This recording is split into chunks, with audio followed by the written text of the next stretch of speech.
Hey guys, Jennifer Manili here again with Creative Spirits Unleash with our second episode of My Boss, My Mom. The stories of a mother-daughter working together. If you missed the first episode, you can always go to lynncarnes.com. There will be a button on there that says view previous episodes. And you know, it's so funny, just a little bit about that title is you'll notice the first episode we never mentioned a title. And it's because it wasn't until we hit the stop button that we realized we didn't have one. And she looked at me and she was like, okay, now that we've done that, I guess we better come up with a title. So we didn't even have a title. We came up with that. We bounced some stuff around. And you know, we didn't even have a subtitle until we went to go get like the cover, and they kind of wanted a subtitle, and I'm like, oh man, we really got to think about this stuff. So, you know, sometimes in order to get to the better episodes, you got to go through episode 1. You've got to do an episode 1, regardless of how you feel about it. So speaking of which, you know, we kind of wanted to talk a little bit about the noise in our brains that each of us had about putting this podcast out in the first place. So would you like to start us off with that noise, and then I'll go? Oh, so this is an example of the kind of noise that I had. Well, but it's not that. What if it's not good? I don't like the lighting. In general, just the perfectionist, critical voice in my head. What if Jennifer can't talk because my mother thing came in, right? Like, what if she's no good and I want to protect her from not being good?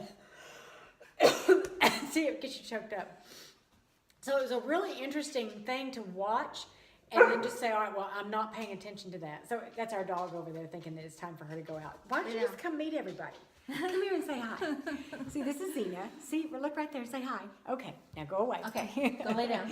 Go lay down. Yeah. So anyway, we've just realized, you know what? We're just going to let you see it as it is, and we're going to talk about it as it is. But it was getting over that perfectionist to get somewhere. Like Jen said, you got to get through the bad stuff to get to the good stuff. And that's something with my art that I've learned. My art drawer is full of paintings that are not worth showing except in a teaching sense, because they're not that good.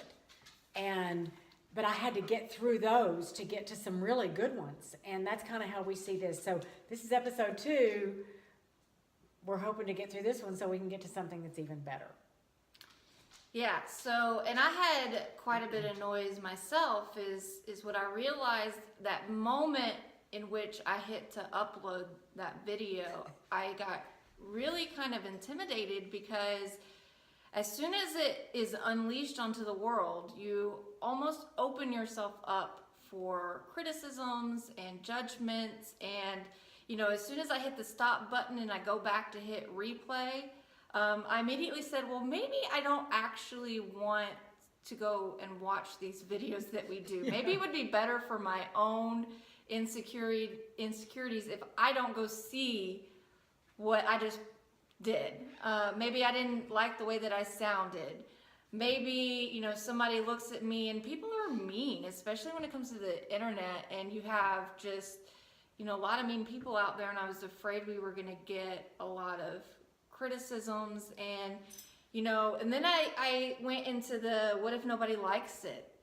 I like it, but what if nobody else likes it? And part of that noise for me also is even when we did put it out there, we had a lot of awesome feedback from some of our friends and the people that have watched. Really nice things were said, and it was great. And then of course that little sneaky noise in my head said, but nobody shared the video.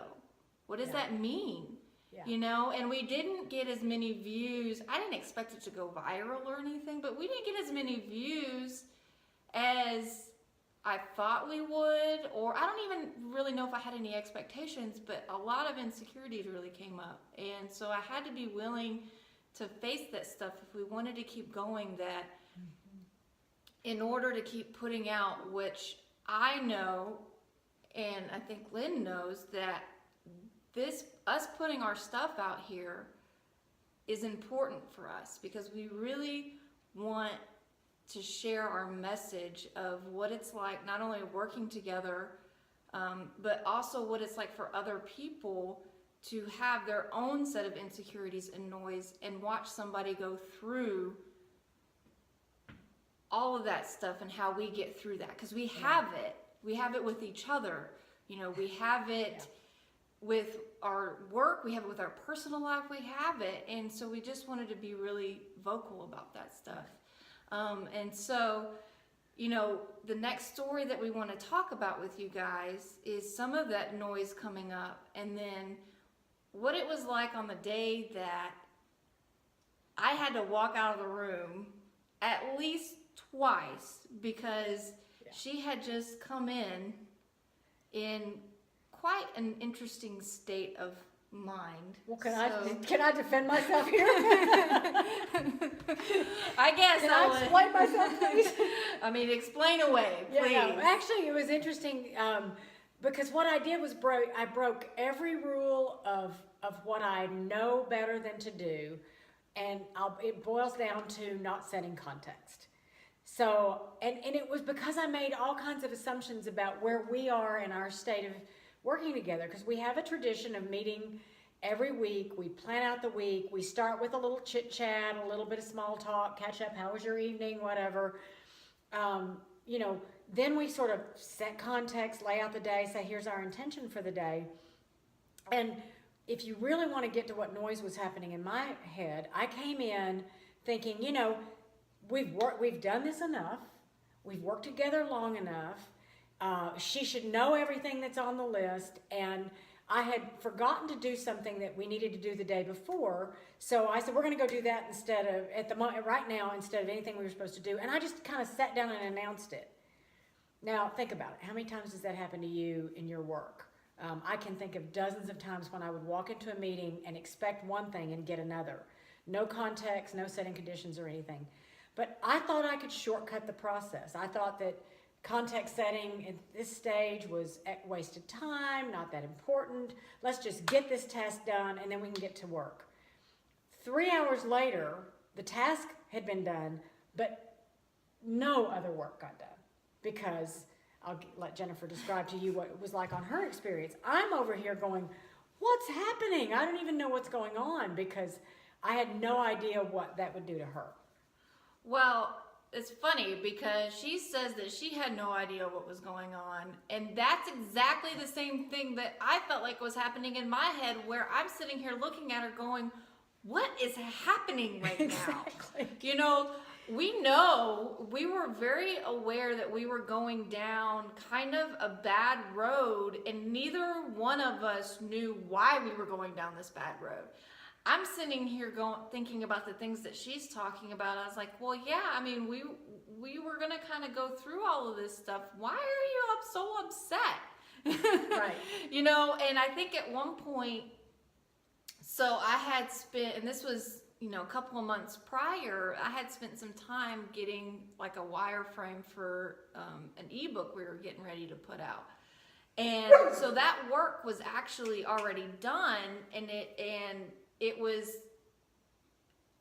had been a couple of months, so she may have forgotten. I had definitely forgotten that it was done. I knew what I wanted, but I didn't know. She knew what she wanted, and she wasn't even being very clear. And so she kept coming at me. I think at one point she looked at me and she kind of pointed, and she was like, "This isn't helpful," in the #momface way. Okay. So at that point, when she looked at me and said I wasn't being helpful, all my noise, all my insecurities, all of the things that I had spent so long being worried about, it's almost, she didn't validate it, but in my head, she had just validated all of my insecurities.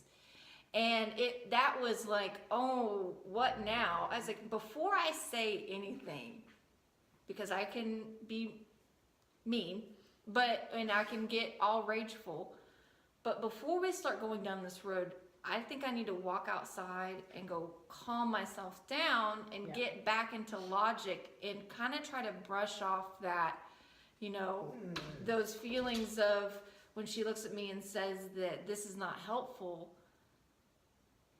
how to not take that personally. Because, I mean, it kind of felt a little personal.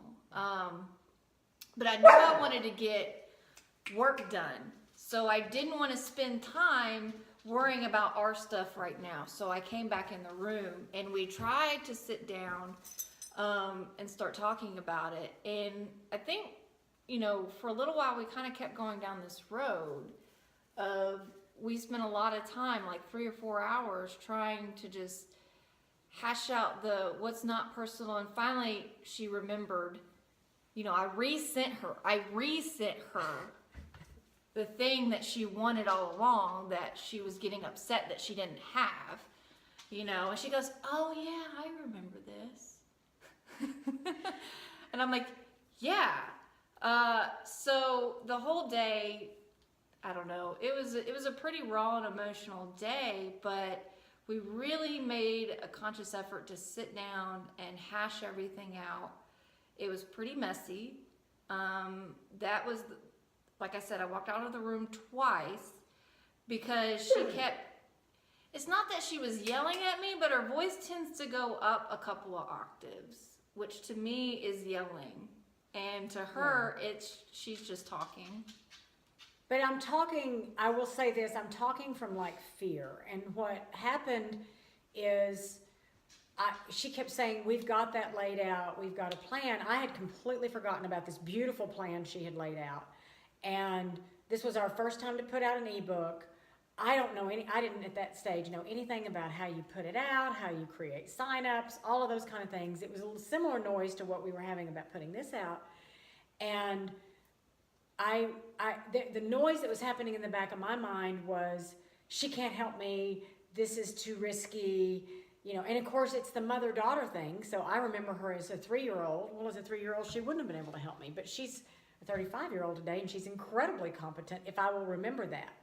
But when the noise came up, I forgot that. And so then my fear is coming at her fear, and that's what was clashing. So it really made me recognize that I've got to sort of slow down. And, you know, I don't know how I would have remembered something I had forgotten. That's an interesting one. But once she said, and it took about an hour before she said, remember we laid all this out in the wireframe. I'm like, oh yeah, can you get that up? Can you show that to me? Because I don't remember what's on there. And this is what is happening to all of us when we're in the middle of a lot of complexity. People forget. So imagine you're sitting in your office and somebody's asking you for things and you think we just talked about that. But the person that you're talking to may have also talked to 50 other people and seen 40 other plans since you all last talked about it. It may be top of your mind, but not top of theirs. So it's so easy to start getting down into them thinking you don't know what you're talking about. You think they don't understand what y'all talked about. And in our case, we're doing this to some degree because those are the things that are happening in every corporate setting. But with it being mother-daughter, it's magnified because we do have a history. We do have our personal stuff to overlay all the rest of it. So it took us a while to work through it, but what was interesting is we have not made that mistake again. We are clever. We set context every time we sit down to have a meeting, even if it's for 3 minutes. Because what we've realized is that sets the conditions for us to get great work done together. Yeah. And, you know, we haven't made that mistake again, but we've made others, which we'll tell about. Others, which we will go into in more episodes. So stay tuned. This is the end of this one, so stay tuned. Our next episode is going to be titled The Beetle of Nightmares, and that story. Oh, we're going to do the beetle. Yeah. Yay! Wait till you hear this one. This is funny. We'll see you again next time, guys.